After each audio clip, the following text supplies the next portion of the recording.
The first engineering requirement, which is the system will supply at least 2 independent channels of voltage in a range between 2 to 14 voltage. So here the 2 channels, channel 1 and channel 2 and channel 3. So we go to channel 1, we can enable and disable the channels. So first we're gonna enable the channel 1 is enabled. So now we're gonna change the voltage, set it to 4, and as it's showing here in multimeter, which is from channel 1, it's 4, and it's displaying here 4, and also it's displaying 4 in the serial monitor. And we can now increase the voltage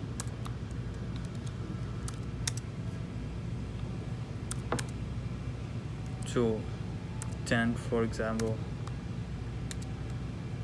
It's as it's showing in the multimeter from channel 1, 10 volts, and as it's showing in the LCD. So now we can go to the maximum voltage,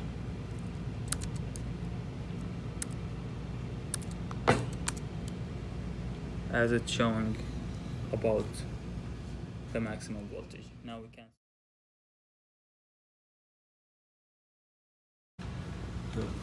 Okay, now we're gonna test the second engineering requirements, which is the system supply up to 1.5 amp in each channel. So now we're gonna change the voltage in the first channel, and we're gonna set it to 11 volts.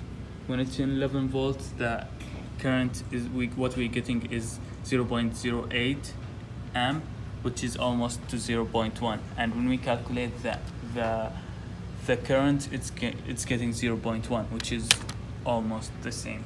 We won't test it for up to 1.5 in case it's gonna be break.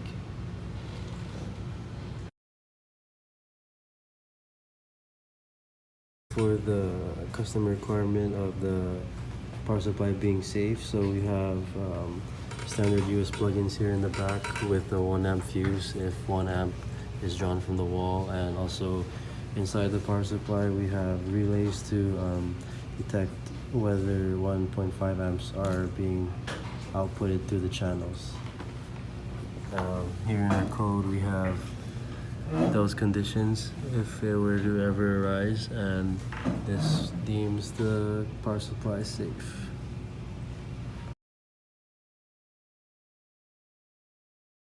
Now we're going to be testing the reliability of the power supply. So here we're going to change the voltage to 2 volts. As you can see, it outputs 2 volts within the 5% error value, which is displayed on the power supply along with the current. And then we're going to change it to 4 volts. And you can see it outputs 4 volts again. And it also outputs the voltage and current value on the LCD display.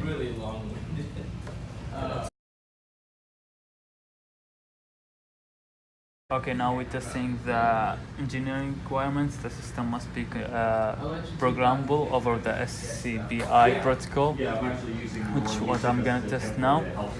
As it's showing here, you can control it as the regular base, and you can control it over the SCBI protocol. Now I'm gonna test the SCBI protocol. Yep, that's exactly what I'm using it for. This is the voltage for channel 1. We set it to 4 volts, and is it printing here channel 1, it's 4 volt. Also we can test it as for example the voltage for the second channel.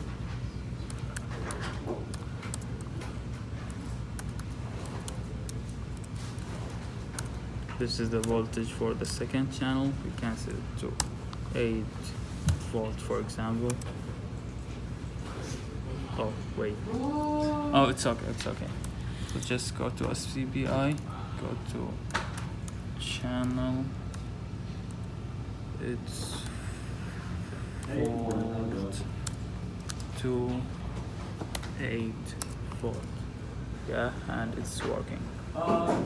Also you can set the current, which is the same thing.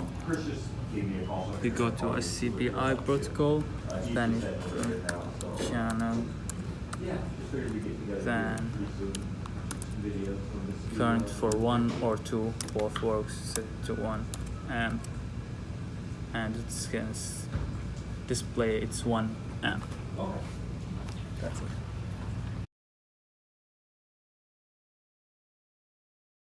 Okay, now we're gonna test the third channel, which should supply fixed 5 volts. Turn the channel 3 on. At channel 3 on, it's showing it's 5 volt, almost a 5 volt. And when it's off, you can control it on and off.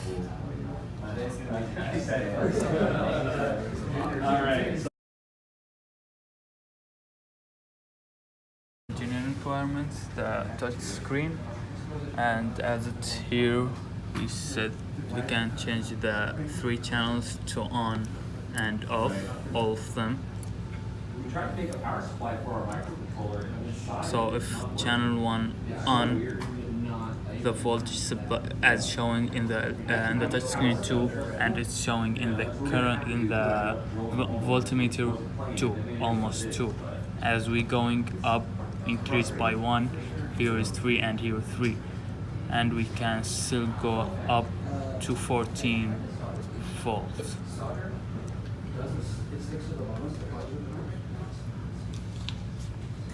And that's showing the maximum, and also it won't go below the 2 volt, which is the minimum voltage, and we can do that for both channels.